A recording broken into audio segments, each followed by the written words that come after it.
Hey, this is Brooke, functional medicine dietitian specializing in fertility, and this is the Fertility Dietitian podcast, where I help you uncover the barriers that are preventing you from optimizing your fertility and teach you how to work with your body to finally take home a healthy baby.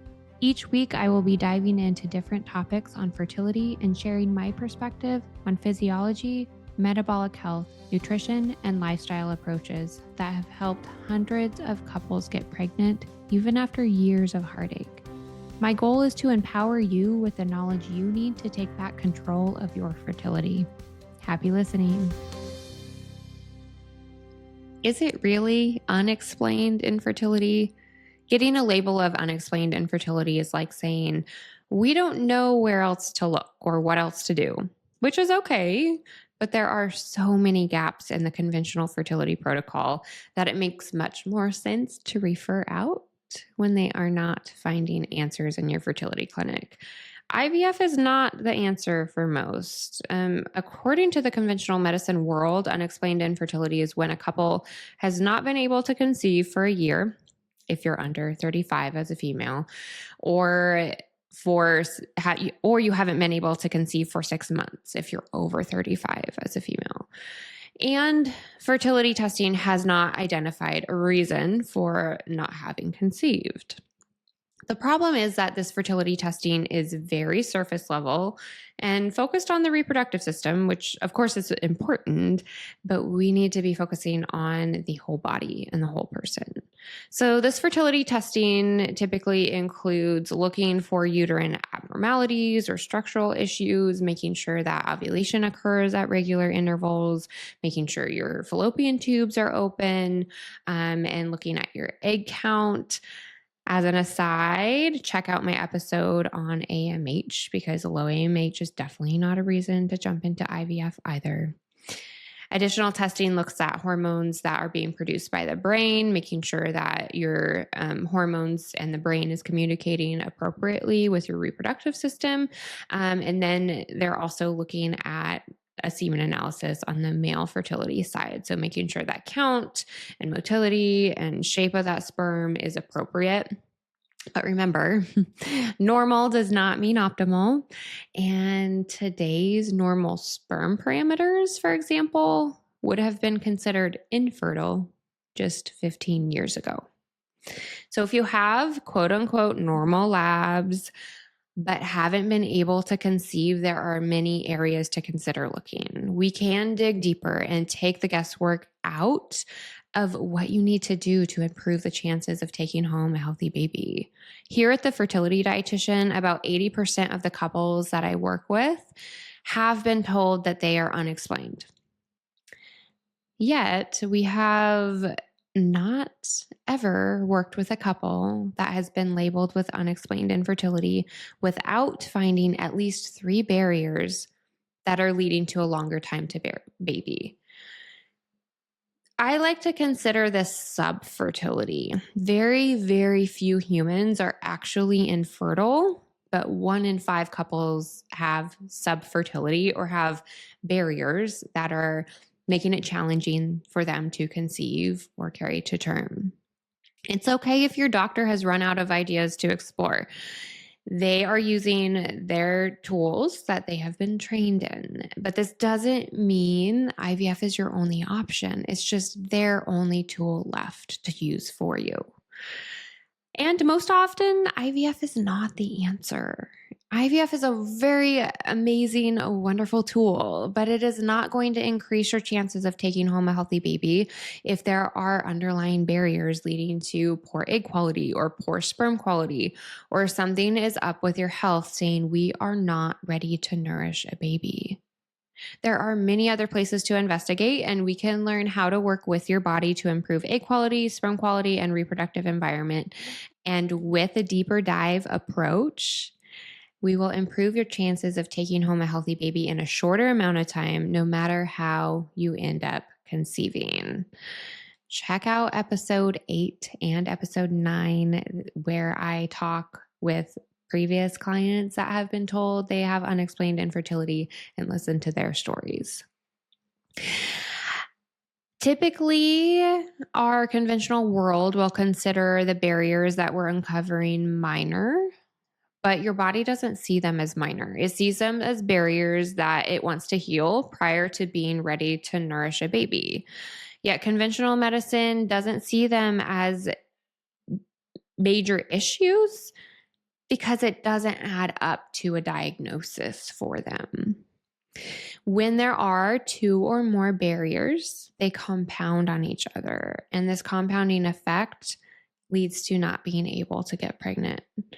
Some common barriers that pop up in the couples that have been told they are unexplained include suboptimal sperm parameters. So remember that normal semen analysis would have been considered infertile 15 years ago. So we're really looking for optimal levels. We're also looking at DNA fragmentation. This is a marker where I talk a lot about in a previous episode as well. Look for the DNA fragmentation episode. Subclinical thyroid imbalance is a major one that I see too.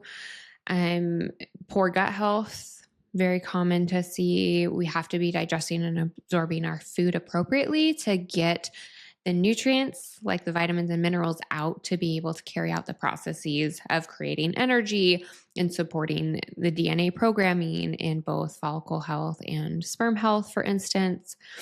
Nervous system regulation is a big one as well. If you have been chronically stressed, whether it's like internal stressors like blood sugar imbalance, for instance, high toxic burden, your body is going to be in a state of high alert and not a state of prioritizing baby making.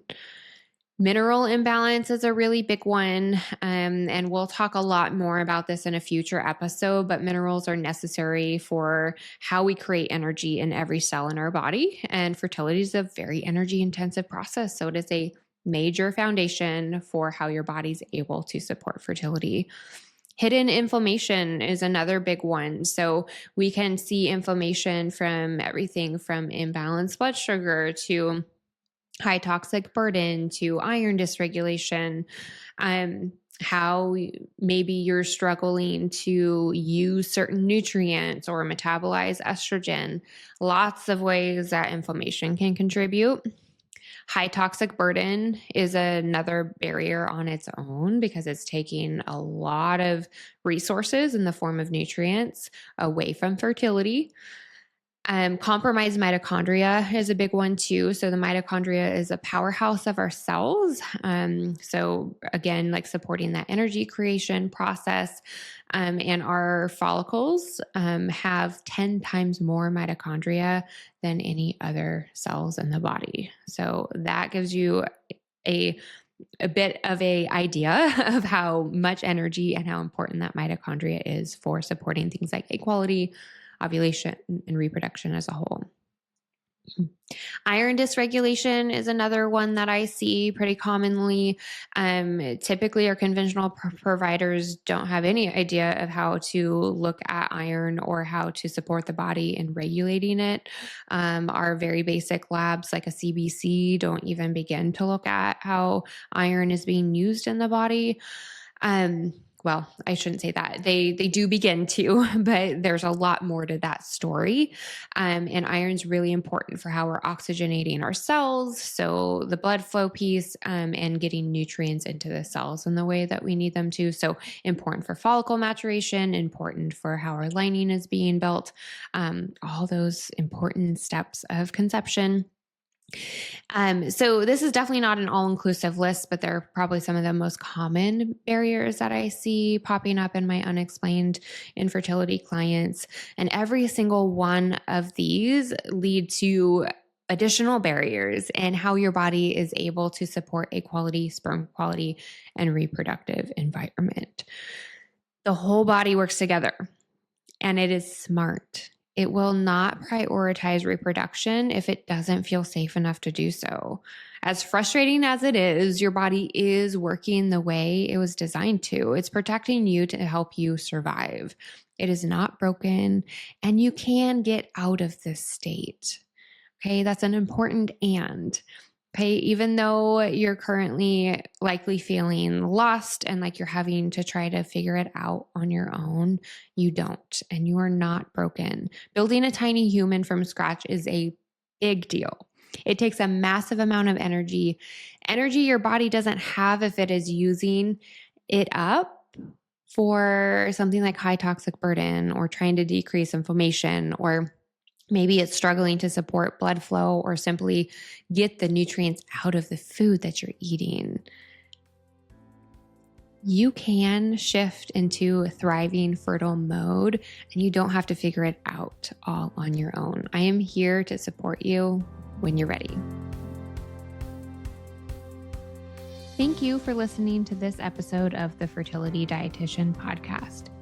If you enjoyed it, please leave a review to let me know what topics you want more of or less of. If you want to keep learning, subscribe at Apple Podcasts, Spotify, or wherever you listen to podcasts. Check out my website for more info on my private coaching program, Master Your Fertility, or my membership community, Fertility Blueprint. And don't forget my digital store. Come say hi on YouTube and Instagram. See you in the next episode.